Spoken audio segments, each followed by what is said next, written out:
Well, welcome back to another episode of the Habit Shift podcast. So, we are all here today to talk nutrition habits. And so, we've got Sandy, Sarah, Ian, and myself, Jeff, here.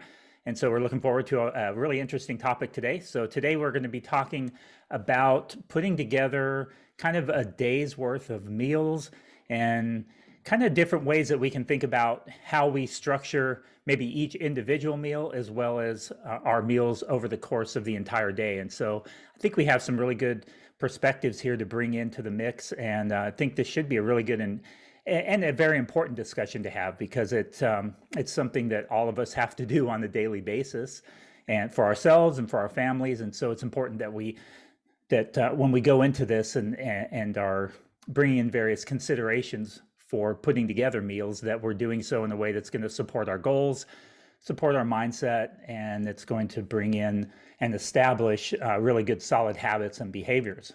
So how are all of you guys doing today? Good, thank you. I think That's good. it's a good one to do because I think, if you've listened to previous weeks, we've talked about protein, we've talked about fats and carbs, and the importance of and why you need them, but that doesn't always help you know what to eat on a day-to-day basis. You're like, okay, well, I need to eat protein and I need to eat carbs, but how am I going to put that into? So we thought that this might be a good practical session for you to learn from.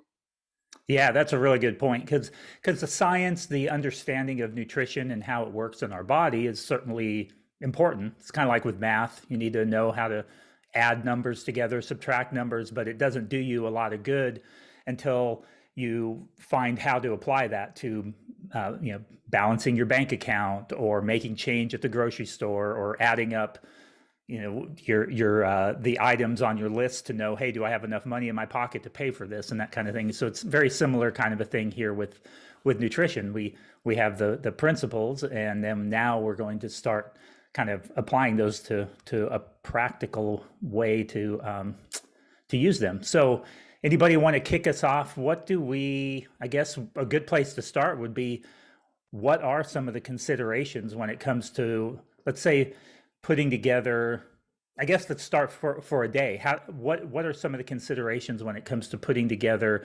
our plan for the day?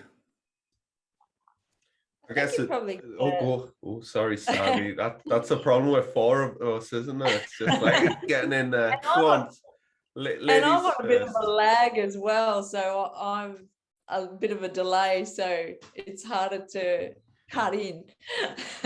You go, Sandy. I've even forgotten what I was going to say. But I guess basically what you would be starting with, like, I can't remember who said it now, either Jeff or Sarah, about starting with goals first, what your particular, goal might be. It doesn't necessarily always have to be weight loss. It can be weight gain. It can be, just in general, meal prep for your family.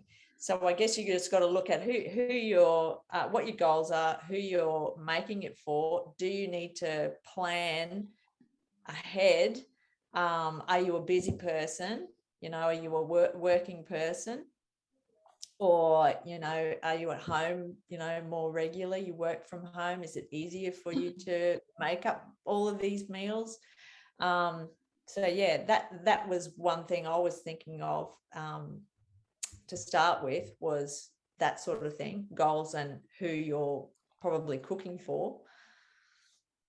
Yeah, that's exactly what I was going to go in with. So pretty much nearly word for word. Yeah, like Okay.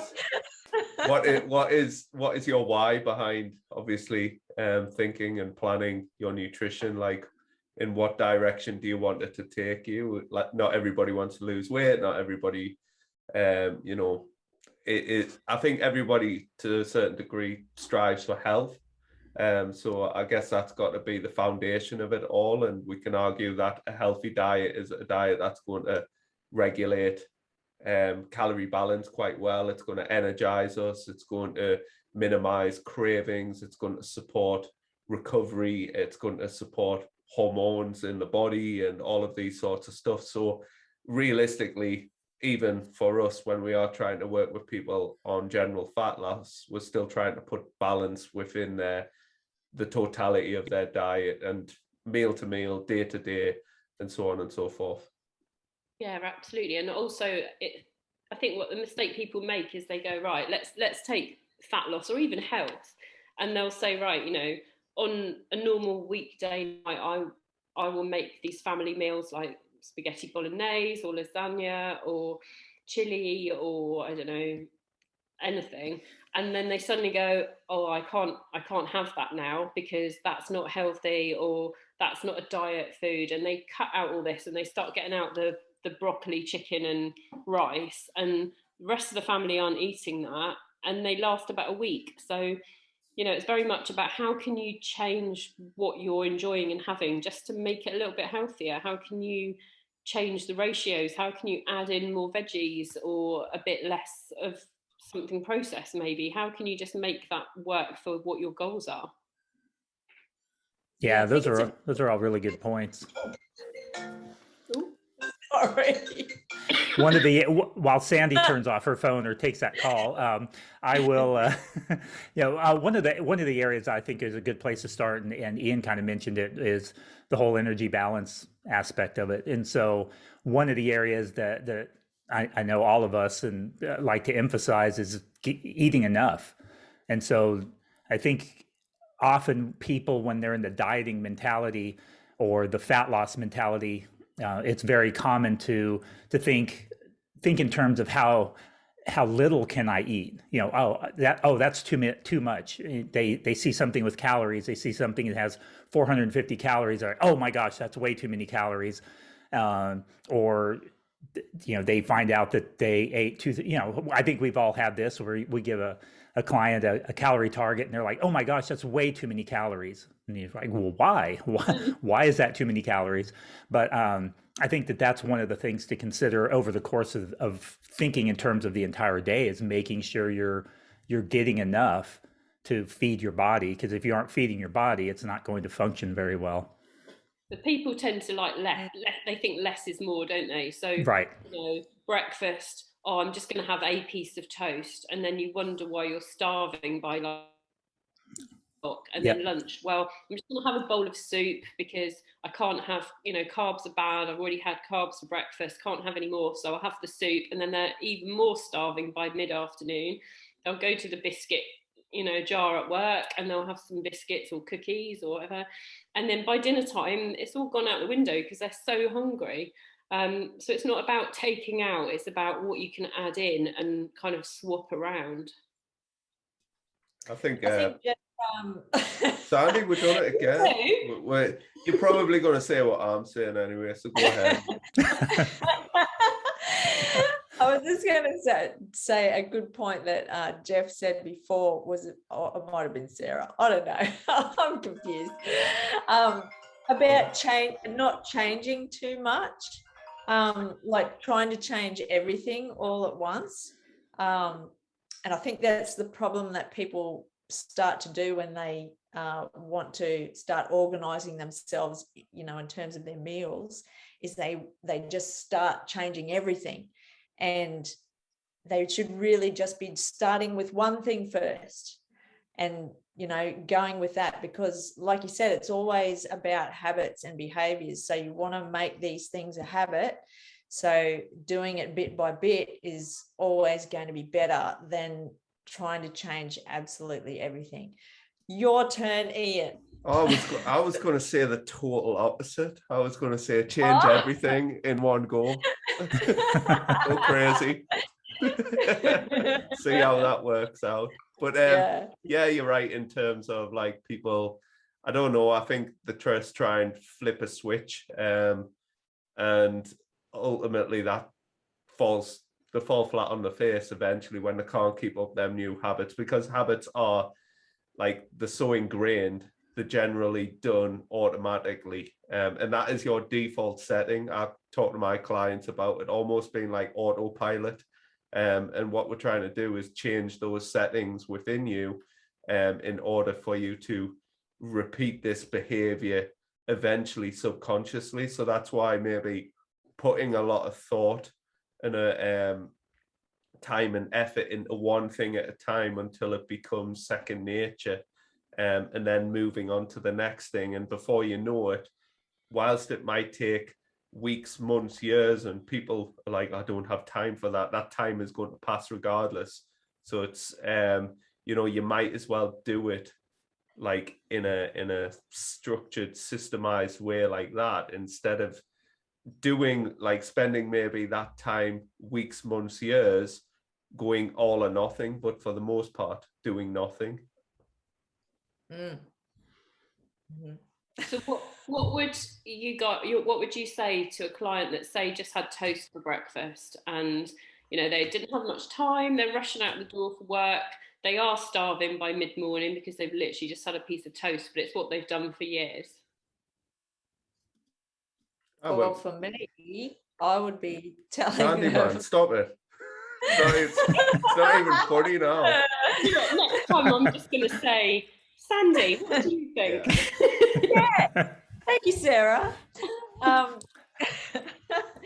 was just going to say, obviously, you'd probably say to them, how about swapping it for something that is protein based? And if they're going to be busy, you want something convenient. So that can be something like a protein shake that is easily made up, and they can even take it with them. So I would be starting with something like that, or even something that's also convenient, like overnight oats with yogurt and protein and whatever, and fruit. So it's already in the fridge waiting for them, and all they have to do is grab it and go. So that would be something that I would suggest. Yeah. Breakfast seems a very busy time for people. It's almost like everything's reactionary and just quick. Piece of toast, they can eat it on the lap as they're driving or as they're walking and things like that. So it could be a case of like, why are they choosing that toast? What's like the underlying reasoning behind that? Is it convenience? Is it speed? I think a lot of people, especially busy people, moms, and maybe those with long commutes, they don't want to get up an extra half an hour early to consume a large breakfast. So it's about kind of, I don't know, meeting them somewhere in the middle of that. Yeah, definitely. I mean, we should just say there's nothing wrong with a piece of toast. That a piece of toast is not a bad food to have, but is it going to sustain you for the day? Is it going to lead to poorer choices later on? So you could still have your piece of toast if you want, but how can you make that meal sustain you through? How can you add volume to it? How can you add protein to it? How can you make sure you're not hungry by 10, 11 o'clock? Yeah, I think one thing too with all of this is that, again, it's that kind of that dieting mentality, is that people don't realize that it's perfectly fine to use a convenience food if that's what's going to make that particular meal work for you better. So a quick thing to do there would be there's I'm sure you guys have them there too, but they have like these frozen breakfast sandwiches, frozen breakfast bowls, things that take you 2 minutes in the microwave, and then you're out the door with it, and it has protein, fat, and carbs in it. And yeah, while it may not be the perfect nutrient balance that Instagram worthy picture of a breakfast, it works for you. And an example from a client this past week was that she's been finding that she's basically deconstructing and nibbling and grazing all day. So she's eating throughout the day, but never sitting down and eating an actual meal. And so it's been difficult for her to tune in to hunger, satiety signals, and that kind of thing, to know, hey, am I full? And this person isn't tracking. And so it can be very difficult to know, how much you've had over the course of the day, and to know whether you're, never allowing yourself to really get hungry, to know if you've had enough, if you're getting enough, if you had too much, that kind of thing. And so what we did was the focus was to have a proper meal at least a couple of times a day, where it was protein, fat, and carbs all in one sitting, where you go in hungry and you leave satisfied. And so we're using convenience foods this week.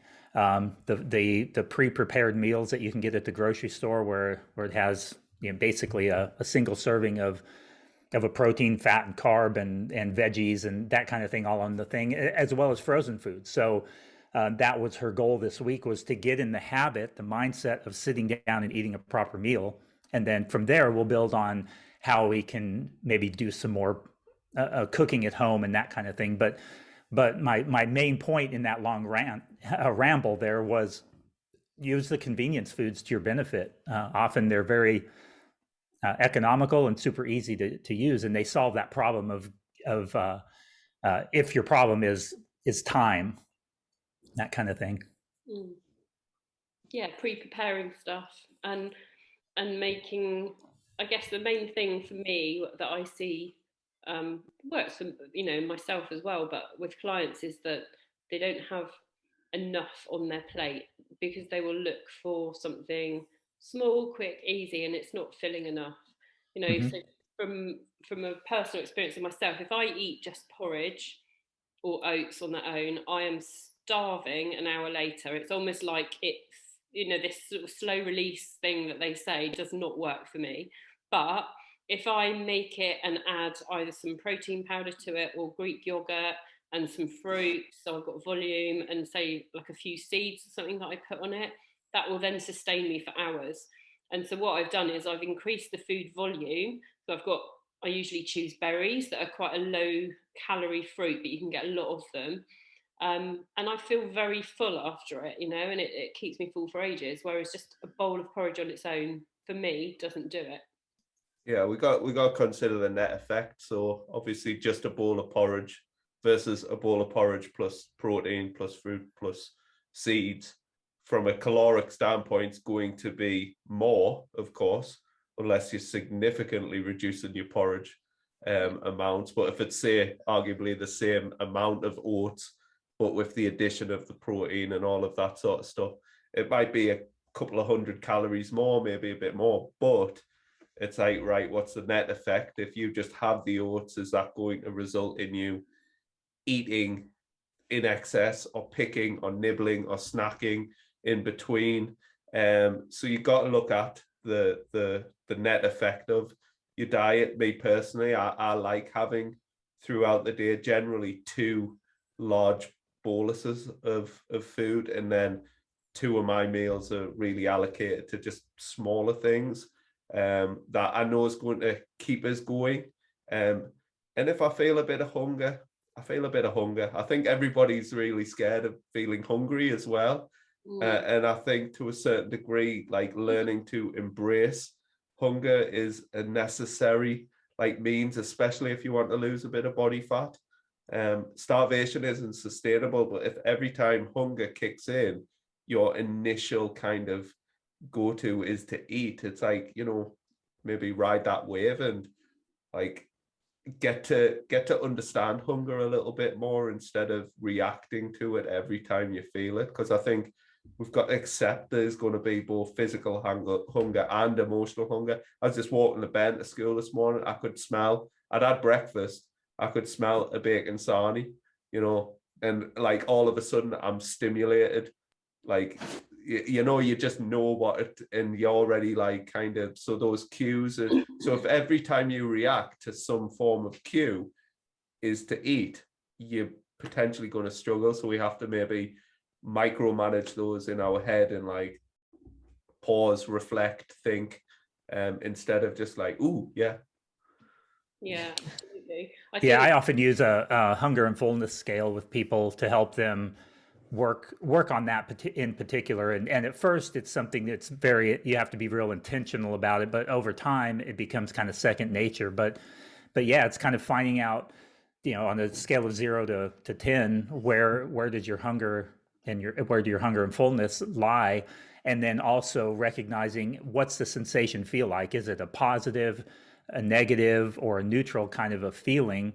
And they'll find that at different points along that hunger and fullness scale, that there's somewhere it's, okay, I'm hungry, but it's kind of a neutral feeling. So there's no urgency to go and eat. So you kind of find out, oh yeah, I can experience this little bit of hunger, and I'm good with that. And it's also, and my body feels fine, my energy levels are okay, and all of that. And you find that when you start to really tune into that, that you can really manage your food intake over the course of the day in a much more enjoyable and more relaxed way, I guess would be a good way to put it. Yeah, no, definitely. I was just going to say in response to what Ian said, looking at the net effect, you know, if I was to look at my protein, sorry, my porridge, if it was just a bowl of porridge, it might be around 200 calories. But if I add the Greek yogurt and fruit and seeds, it might come out to 380. So I've added 180 calories, but I'm going to be full right the way through. I think the other day I had it at about 10 o'clock and I wasn't hungry again till about 3 o'clock in the afternoon. But had I just had the porridge and been starving at 10, I'd have gone, well, I've had breakfast, so now I'm going to have a cup of tea, and I might have had like a couple of biscuits, and then the biscuits are moorish, and I've probably had way more than 180 calories because I've had, 3 or 4 biscuits put into the mix. And that's just a kind of a mindless snack that I didn't really need, but I just wasn't satisfied from breakfast. Do you guys find with clients that they're almost afraid of having a big meal? Like, in terms of that they almost feel a bit intimidated by it. And obviously, especially if they're coming for weight loss and have now made this association between eating and fat gain. So by them eating more, there's always still even though they're struggling with their diet and sustain it, they're still like kind of, I don't know, worried about weight gain as a result of eating, and they seem almost stuck on starving the issue and like belly eating and anything like that. Yeah, definitely. And also the snacking, especially if they've come from, like a slimming group where there's all this free food available that you can have whenever you want. They're almost actively encouraged to snack. So, they might not naturally choose bigger meals, but they'll be thinking they can snack throughout the day. And I think what you mentioned earlier about being scared of being hungry is like a real problem for people because they don't know what hunger is. The minute you get that slight desire for food or rumble, they're stopping it by feeding themselves something. And I think you just got to sit with it and learn that you're not actually really very hungry. But I always tell people to look back and see what they've had at that previous meal. And if it is just a piece of toast, then yeah, they probably are hungry. But if they've had a substantial meal, then they're not hungry, they're just craving something. Yeah, there's definitely that disconnection between like the meal, like what's on the plate and volume. They don't understand, like even like if they've gone from eating, say, something like pizza, a slice of pizza that's highly calorific, and then they think, oh, I've got to go on a diet, and then they'll eat a piece of lettuce the same size as the pizza and a slice of tomato that's no bigger than the size of the pizza, but they think that is better, but they don't understand the volume part of it where they can eat a lot more of that compared to that slice of pizza. But yeah, I agree with that, Ian. There's a disconnect with that, most definitely. One thing that I think would be good to talk about too is we kind of talked about the grand scheme of things a little bit, but what do you guys do as far as individual meals? What do you recommend as far as putting together individual meals as you're thinking about that?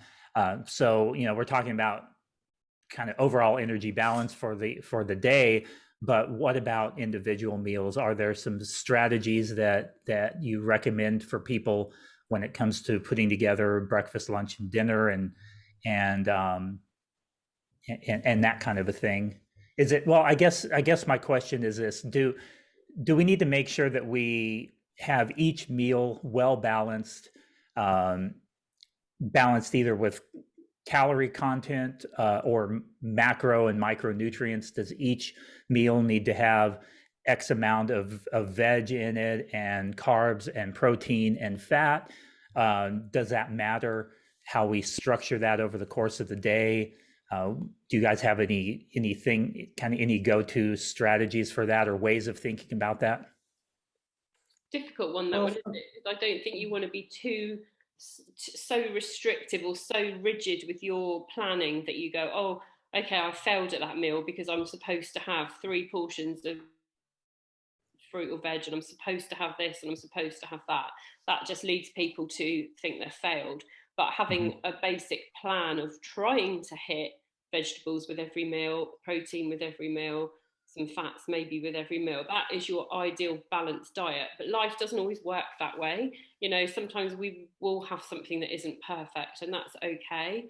I mean, I think for me, what I tend to do, you know, if it's somebody that I get people that say, I love pasta, you know, I really enjoy pasta, you know, I have a massive bowl of pasta for dinner, and you just know that that's going to take them into, you know, a massive calorie dense meal, because they'll probably add a load of cheese with it, they might have some garlic bread on the side with it, and that meal is probably at least, you know, half to 3/4 of their daily calorie allowance.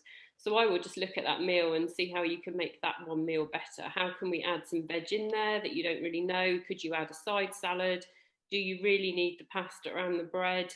You know, when I make a bolognese or a chili, I add loads and loads of veggies to it.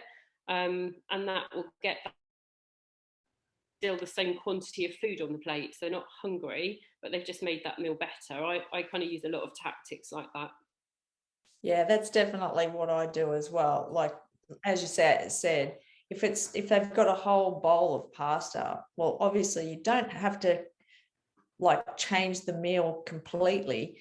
It's really just about reducing the amount of pasta that you've got and probably introducing obviously more veg, but some protein as well. And that's going to still give you, well, it's going to give you more volume, but you're still able to have that bit of pasta as well. So you're not completely, you know, omitting it altogether. And it's just about making simple swaps, which eventually turn into, you know, making the meal better, which is habitual and makes it like that. But I think it's a good point to say too, is that you don't always have to eat. Like, you don't always have to have, you know, 3 meals a day and 2 or 3 snacks. It doesn't have to be like that. But if you like to have those amount of meals and snacks, yeah, cool, go for it. But it's not a set thing that you have to do. And I think that's probably one thing you have to work out, is how many meals a day you are going to have. I think it was you, Ian, that you've said before that you have quite big meals during the day rather than having, you know, smaller meals throughout the day. So it's dependent on the person, and that's what you've got to work out, you know, how many you're going to be having and what you're going to do for each of those things. And like Sarah said, you're trying to get a balanced, you know, plate at each meal, but I would say probably more so on your main meals that you have, and, you know, still protein based.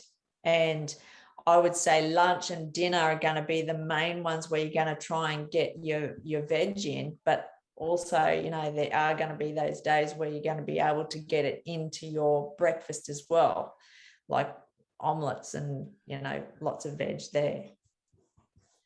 Did I ramble then? Sorry. No, good points. Ian, you have any thoughts on that? Yeah, I just think, like, personally, and with a lot of people, it's trying to just think about, you know, more so the entire week as opposed to just day to day, meal to meal. I try and just get a little bit of structure there. Like, a lot of people struggle on a weekend, particularly if they're Monday to Friday workers. They even struggle when they're off work or on holiday or whatever, because they're so used to that structure, those designated meal times and things like that. So I still try and like to keep some sort of like continuity with all of that. So similar meal times, similar meals. I say, like, you know, if you wouldn't eat it on a weekend, you don't have to eat it on a weekday. So getting some sort of like pleasure out of your nutrition. Yeah, some basic stuff like protein on the plate, maybe half your plate full of vegetables or salad or something like that to maximize satiety, but it doesn't have to be like that in every meal either. So as I said, me personally, I like to have 2 meals that are quite large, one that's probably like moderate and one that's small, and one of those meals might just be literally a protein shake. But usually prior to that, I've had like one large meal, one moderate meal, and typically I save my largest and most enjoyable and social meal for the end of the day, and that's the one that I get the most variety out of also. But if I was to compare, like mirror one week to the next, it's kind of the same. So Monday we might have pasta on an evening, Tuesday we might have burgers, Wednesday we might have some sort of like roast, and then like on a weekend we might have a bit more like kind of flexibility and eat a bit more, because you're going to eat different amounts on different days. And I guess it's just the net effect. It's that overall average. You're not as active every day, you're sometimes more active.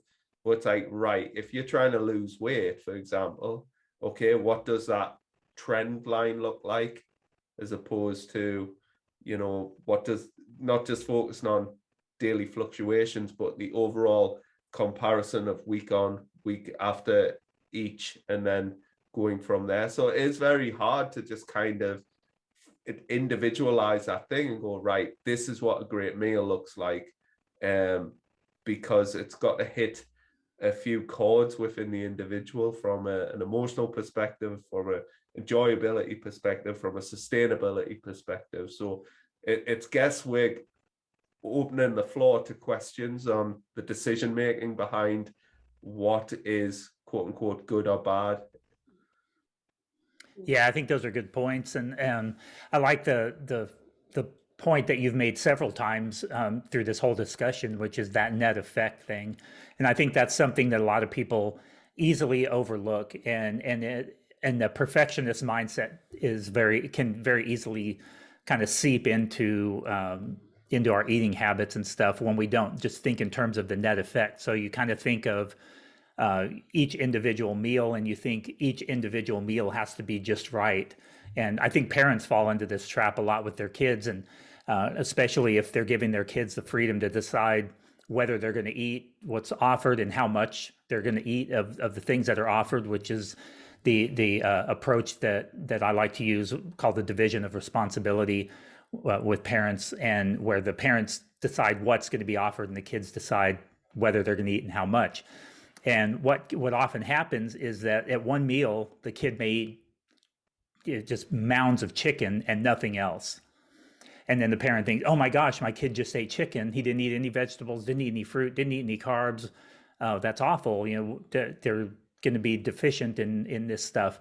When in fact, if we're looking at it from a net effect, what happens with kids and also us as adults is that the next meal you might end up eating 3/4 vegetables and hardly any protein, or you might pick up the carbs at another meal or throughout the snack, at a snack throughout the day, and that kind of thing. And then by the end of the day, you may have actually given yourself the amount of protein and micronutrients and carbs and fat that you need over the course of the day. And we can even expand that out to not even just the day, but the entire week.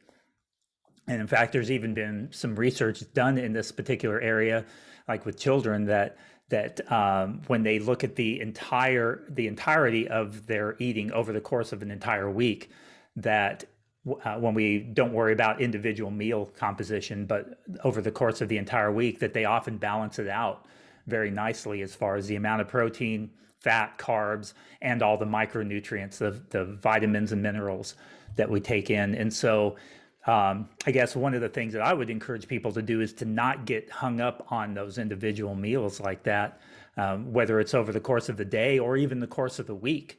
So if you have a day where you don't have any vegetables over the course of an entire day, to not get in the mindset of, oh my gosh, I ruined my whole day. I blew it. and that kind of thing. Because we all know what happens when you get in that kind of F it mentality. Oh, I blew it. It's like, I didn't have any vegetables. I might as well just, F it for the week. I'd say F it. That way we don't get the explicit warning. But yeah, and then you just say, well, I'm going to go off the rails and get it out of my system over the weekend, and I'll start again Monday, make sure I get all my veggies in every meal and that kind of thing. And so again, that whole net effect thing that Ian's mentioned several times, I think is a really, really good mindset to come in with. And variety, I think Ian may have mentioned variety also. The variety is a great way to approach it too. Think of eating a wide variety of foods at your individual meals, and that's a really good way to ensure that you're getting all the nutrients you need, and also that you don't get bored with your eating too. I think there's some research, isn't there, especially for weight loss people, that says, you should eat similar things a lot of the time, and it makes it a lot easier for you because you're taking out a lot of the thought processes. But that doesn't mean you can't still have variety within that. So, like if you take your one meal, let's say you do have porridge and fruit every day, the fruit doesn't have to be the same. It might still be porridge and fruit, but have a different fruit. If you do have a couple of veggies with your dinner, it doesn't always have to be carrot and peas. Vary it, have something different, but your meals could be similar meals. It's not about trying to be perfect. And that was a really good point, Jeff. It's what we do most of the time that counts, not that what we do once or twice that counts. But people only focus on the once or twice. They don't focus on the bigger picture. Yeah, and that we really get hung up on that, I think, too. And it's that you have one meal where you say, okay, I had Doritos, hot dogs, and an apple pie, and it's like, and then you beat yourself. Oh, that was a horrible meal. I didn't get any vitamins or minerals from it, and I blew it. That wasn't what my plan was. And it's just one meal, because one meal does not matter. Even 2 meals, even 10 meals really doesn't matter. Now, if 10 meals suddenly becomes every day, every meal, then that's a problem. But I think that all or nothing mentality is something that's really, really common. Yeah. And something that we have to really work through. And I think that the whole idea of this podcast, the habit shift, where we're talking about habits and behaviors and mindset. And I know all of us work on those things with our clients a lot. Often, I tell people quite regularly that my consultation and check-in calls often have nothing to do with food, or at least not nutrition science or the nutrient quality of the meals and stuff. We're talking about what they're thinking about, what's contributing to these different things. And when you have this all or nothing mindset, especially from meal to meal or even day to day, it can become a problem over time and really derail you, which often you think, well, if I go into this with this perfectionist mindset, then I'll get everything right, and it really backfires for most people. Absolutely. So we've got some practical tips that we can give people. Yeah, I think we're coming up toward kind of a good time to start wrapping this up. So why don't we start with you, Sandy? Do you have any kind of go-to practical tips, maybe anything that we've missed in this discussion that you think's important, or kind of your top tips for people? I think it's probably important just to think simply. I think people overcomplicate things a lot of the time with meals and food in general.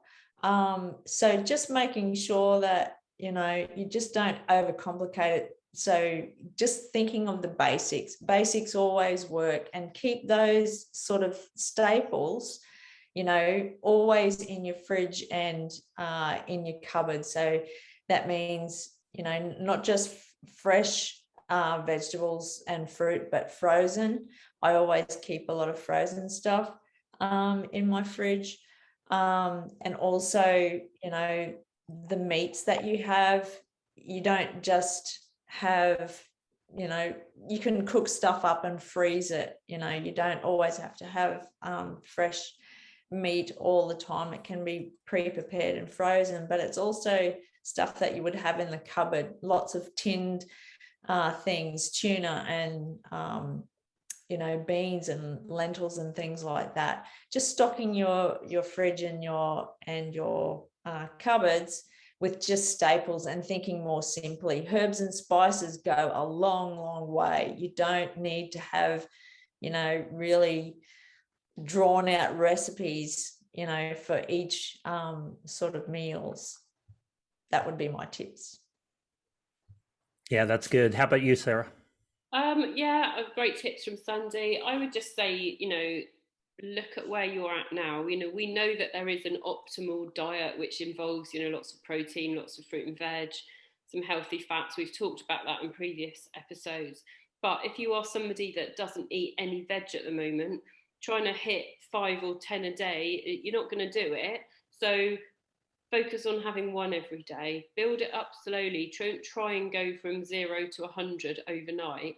It's a slow process. Better to make those changes that stick over months, even a year, rather than quick fixes that you're going to bail out of within weeks and be back to old habits. So yeah, look at where you're at and improve where you're at currently. Don't try and look at the best version and try and get there ASAP. It's a slow progress if you get it right. Yeah, that's great advice. How about you, Ian? Yeah, like something Sandy touched on there in terms of like plan Bs, like have something, you know, up your sleeve just in case you do get caught short. I think that's when people generally panic, and they're always going to be kind of drawn to default settings, as I spoke about earlier. And if they, you know, like people, if they forget the lunch, they'll just go to a supermarket and get like a meal deal and something like that. And it's like, it's in a supermarket and you're drawn to this one little area of it, which, you know, solves everybody's problem, but it's also contributing to everybody's problem. So if you actually just think a little bit more clearly, or maybe spend a bit of time planning and going, right, if this doesn't go right, I can do this. And you can go to the deli counter, or you can get salads and things like that. But also like not to chase like instant gratification and constantly like pleasure seeking with your nutrition. Always compare it to like work, and your career is like, it's like overnight success is 10 years in the making. You have to do a lot of the kind of stuff that isn't hugely celebrated and exciting. Because like with us as nutritionists, we realistically know what we talk about isn't particularly sexy. And whereas like Instagram and marketing is trying to grab your attention and make nutrition and dieting like something that it really isn't and shouldn't be. We're trying to make it so it's uncomplicated and simple, so you can actually enjoy your life and like be healthy. It's not healthy to like obsess about food and, you know, put things on a pedestal like sugar and fats and carbs and all of this sort of stuff, which is unnecessary. So we're trying to kind of give people the answers to their, like the nuances, and for them to be able to like boil it down to its simplest form is like, right, this is what a healthy lifestyle, a healthy diet looks like, you know. And part of a healthy diet and part of a healthy lifestyle is occasionally overeating, occasionally overindulging, occasionally like, you know, choosing the full fat option instead of like having a less satisfying like low calorie option, and like it for it to be individualized. So I guess that would be mine. There isn't like a specific like eat protein, eat vegetables, because you're going to hear that a hell of a lot. But it's like really take a step back and start thinking about, right, what are your goals? What do I want out of my diet? You know, and if you struggle, that's why coaches like us exist, you know, and seek out somebody who you trust, who you resonate with, and like work together and go into that relationship with that. And that's what I'll say in all my initial consultations with clients is there's no pressure for once. There's no right or wrong. There's only experimentation from moving forward. So I'm like, go out there and mess up. And that's it. Yeah, no, I think those are great tips. And to just kind of carry on with what Ian said about the coaching, that can be really beneficial. And if you've never had someone, a coach to work with, that can be really helpful, even if, and it doesn't have to be something where you're long term, for months and months or years. It could just be a couple of months, just to get yourself on track and to get your mind kind of shifted into a new way of thinking about things, and then you can kind of go forward from there. I think a lot of people have a lot of nutrition knowledge. They understand what's good for them, what's not particularly great for us, what makes us feel good. I mean, most people know fiber helps you poop well, and so we don't throw this knowledge bomb on them that, hey, did you know that fiber is good for you and helps keep you regular? Oh my gosh, I've never heard that before. I mean, everybody's heard that. So often, what a coach can do is kind of help you bring all of this into perspective. And one of the tips that I have is, again, kind of coming to this big picture idea. We have this My Plate thing where they've kind of said, hey, this is kind of the optimal way to eat to make sure that you're getting all the nutrients that you need. And the My Plate thing is what, half your plate with veg, a quarter of it with protein, a quarter of it starchy carbs, and then your dairy's off to the side as kind of a separate thing. And and that's great. And that's kind of what our overall big picture diet would be best if it looked something like that. But so my tip is that don't get hung up on thinking every meal has to look like a My Plate balance. That if over the course of the day, or actually more like over the course of the weeks and months, that if that's what your diet looks like, then you are probably going to be on target with feeding yourself well, getting all the nutrients that you need, making sure you're not deficient, and ultimately, when you are planning from meal to meal and day to day, think in terms of how is it making your body feel, both with your appetite, your hunger, how does that feel over the course of the day? How are you feeling as far as your levels of energy and your mood and your sex drive and all of those different factors that I think are good indicators of whether we're feeding ourselves well.